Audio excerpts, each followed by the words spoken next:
राय रास्त आपको लिए चलेंगे लाहौर, जहां पर असद शफीक मीडिया से बात कर रहे हैं। बात फिर बैटिंग बॉलिंग शुरू होगी, जो जहाँ तक मेरा ख्याल है अभी तक फर्स्ट वीक का शेड्यूल मिला है हम लोगों को सिर्फ।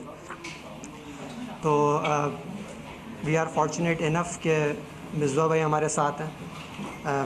पाकिस्तान के लिए उन्होंने सर्व किया है बहुत ज़्यादा, पाकिस्तानी कैप्टन रहे हैं, पाकिस्तान को मैचेस जितवाए। तो सब लड़कों के लिए एज अ बैट्समैन जो है वो बहुत अच्छी अपॉर्चुनिटी है कि उनसे सीखने का मौका मिला है और ज़्यादा। मैं तो खैर खेलता रहा हूँ उनके साथ, और जो लड़के नहीं खेले उनके साथ उनको भी अब मौका मिला है, तो एक अच्छी चीज़ है। तो कोशिश करेंगे इस कैंप से ज़्यादा फ़ायदा उठाएँ, एज़ अ फ़िज़िकल फ़िटनेस भी अपनी बेहतर करें यहाँ पे, और स्किल वाइज दोनों चीज़ें जो है बेहतर करने की कोशिश करें यहाँ पे। असल देखने में ये है कि पाकिस्तान जब भी टेस्ट रैंकिंग पे बहुत नीचे चला गया तो बैट्समैन अपना रोल नहीं अदा कर रहे। जब तक बैट्समैन रोल नहीं अदा करेंगे बॉलर तो कुछ नहीं कर पाएंगे। तो तसलसल नहीं है बैटिंग में, उसके लिए क्या किया जा रहा है? देखें, मेरा ख़्याल है कि अगर हम हारते हैं कोई सीरीज़ या कोई मैच तो सिर्फ किसी एक बॉलिंग डिपार्टमेंट की या बैटिंग डिपार्टमेंट का कसूर नहीं होता। एज अ टीम हम बुरा खेलते हैं तो हम मैच हारते हैं।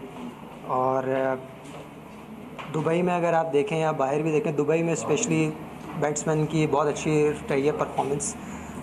बाहर हाँ मैं मानता हूँ कि उस तरह से अप टू द मार्क नहीं हम लोगों का रह सका जिस तरह से हमने प्लान किया हुआ था, या हमें करना चाहिए था। लेकिन ऐसा नहीं होता है किसी एक डिपार्टमेंट की वजह से मैच हारा जाए। एज अ टीम अगर हम अच्छा नहीं खेलेंगे तो हम मैच नहीं जीत सकेंगे। असल आपने लास्ट टेस्ट मैच जनवरी में खेला, खासा लंबा गया था, एक फॉर्मेट के लिए आप लोग खेलते हो, तो 7-8 महीने का गैप आना और फिर अपने आप को मॉडिफाई करना और इतने लंबे के गैप के बाद खेलना, इससे आपके ऊपर कितना प्रेशर होता है और कितना काम कर सकते हो इस चीज़ को के बाद सही गैप है वो ना हो? सही कहा आपने। मुश्किल होता है कि इतना लंबा गैप आ जाए, स्पेशली अगर उसमें डोमेस्टिक के मैचेस भी ना हो उस गैप में, तो और मुश्किल हो जाता है। तो मैं यही कोशिश कर रहा था कराची में कि जो मेरा क्लब है मैं वहाँ जाके प्रैक्टिस करूँ, और टाइम टू टाइम मेरी यहाँ पे भी बात होती रहती थी, फ़िटनेस सेशन मुझे भेजते रहते थे, तो मैं कोशिश करता था उनको फॉलो करूँ। ये मुश्किल होता है। देखिए, ट्रेनिंग आप एक जो है वो हद तक कर सकते हैं, अगर आपकी मैच प्रैक्टिस उस तरह की ना हो तो मुश्किल होती है। लेकिन मैं फिर भी कोशिश कर रहा था कि क्लब के मैच खेलूँ या जहाँ भी मुझे अपॉर्चुनिटी मिलती है कि अपनी मैच प्रैक्टिस में मैं रहूँ।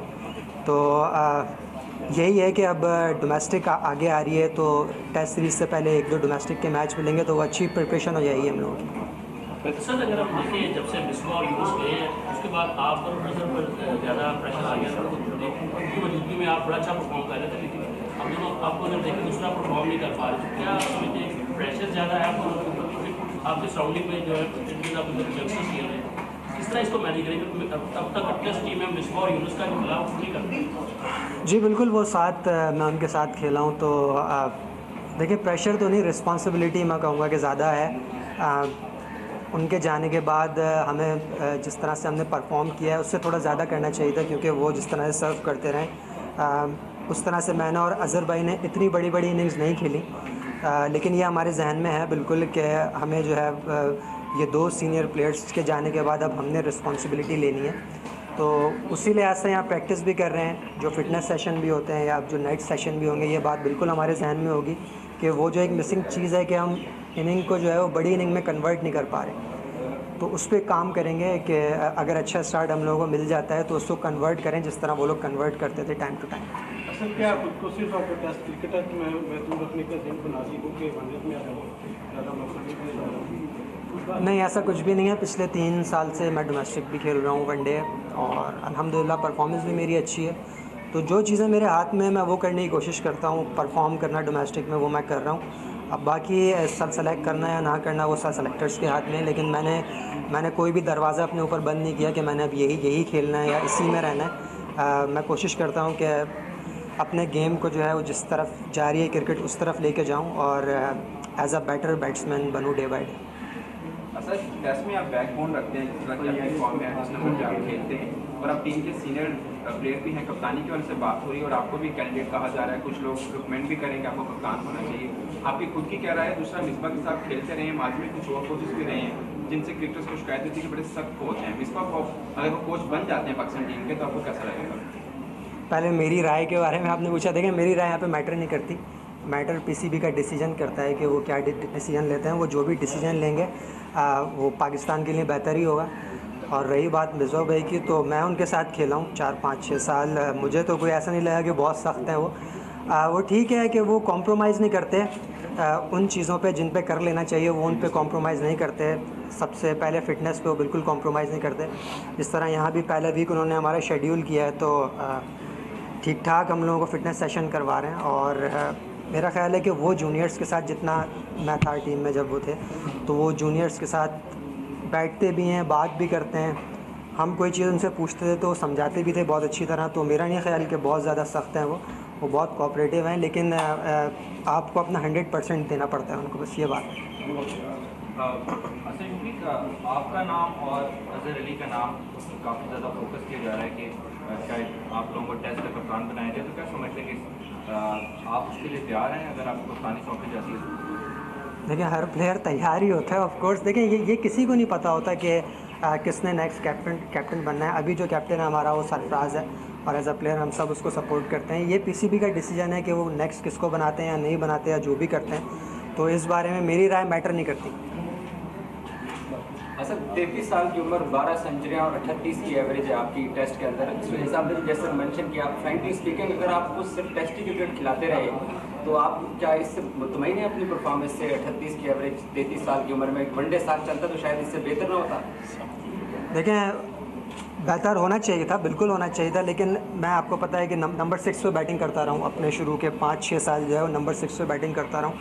तो नंबर 6 पे बैटिंग करने का एक बहुत बड़ा डिसएडवांटेज ये होता है कि आपके पास बड़े रन करने का चांस बहुत कम होता है, क्योंकि आपके साथ आखिरी बैट्समैन खेल रहा होता है, उसके आउट होते ही टेल शुरू हो जाती है। सिंगल फॉर्मेट रखना भी एक फैक्टर रहा है मेरा रखना। मतलब कि आप अगर ओडीआई में होते तो शायद। सर, ये मेरे हाथ में नहीं है चीज़ें कि मैं कहाँ होता या कहाँ ना होता। मेरा जो काम है डोमेस्टिक खेलना, उसमें परफॉर्म करना, वो मैं कर रहा हूँ। बाकी पीसीबी ने मुझे सेलेक्टर्स ने कहाँ रखना है, वनडे में रखना है या टेस्ट में रखना है या जहाँ भी रखना है, ये उनकी मर्ज़ी है। लेकिन मैं ये कोशिश करता हूँ कि मैं चाहे डोमेस्टिक खेलूँ, चाहे अपनी क्लब क्रिकेट खेलूँ, चाहे जो भी खेलूँ, मैं बेस्ट परफॉर्म करूँ, मैं टीम के लिए परफॉर्म करूँ। मैं ऐसा प्लेयर बनना चाहता हूँ जिससे टीम को फ़ायदा हो। आप अपने और अजहर अली के बाद बैकअप के तौर पे एक तो बाबर आजम है, उसके अलावा कौन से खिलाड़ियों को देखते हैं जो आपके लोगों, अगर आप लोग बैकअप हैं तो आपके पीछे एक बैकअप पीस उनके पास ले आ रहे हैं? देखिए, अभी टीम में जो है हारिस, इमाम बहुत अच्छा परफॉर्म किया है इन्होंने। यहाँ दुबई में भी और फिर बाहर जाके भी 1-2 इनिंग में बहुत अच्छी खेली। हारिस मेरे साथ डोमेस्टिक खेलता रहा है, उसके अंदर ये एबिलिटी है कि वो कन्वर्ट करता है अपने रन्स को सेंचुरियों में। तो मेरा ख़्याल है कि नए प्लेयर्स जो भी आ रहे हैं वो बहुत अच्छे हैं, उनमें इतनी कैपेबिलिटी है कि वो पाकिस्तान टीम में जो है वो रह सकते हैं और यहाँ परफॉर्म भी कर सकते हैं और सीरीज़ पाकिस्तान को जितवा भी सकते हैं। क्वेश्चन आप समझते हैं जो 38 की आपकी एवरेज है टेस्ट में, दुनिया के टॉप बैट्समैन जो है उनकी एवरेज और आपकी एवरेज में डिफरेंस है और आपस में मुतमिन? मैं यही जो उन्होंने बात की, मैंने उसके जवाब में यही बोला कि आप ये देखें कि नंबर 6 पे दुनिया के जो बैट्समैन हैं उन्होंने जब बैटिंग की है तो उनकी क्या एवरेज रही है। मैं ये कह रहा हूँ कि ये थोड़ा सा ड्रॉबैक है नंबर 6 पे बैटिंग करने का कि आपको बड़े स्कोर कम करने को मिलते हैं। लेकिन मैंने कोशिश की है फिर भी कि जब मेरी इनिंग लगे, मतलब मुझे अच्छा स्टार्ट मिले, तो उसको अगर आप मेरी सेंचुरीज़ देखें तो 4-5 ऐसी हैं जो मैंने लास्ट विकेट या सेकंड लास्ट विकेट के साथ की हैं। तो थोड़ा सा मुश्किल होता है कन्वर्ट करना। अब जो है मैं ऊपर बैटिंग कर रहा हूँ तो कोशिश करूँगा कि इसको और बेहतर करूँ। Thank you.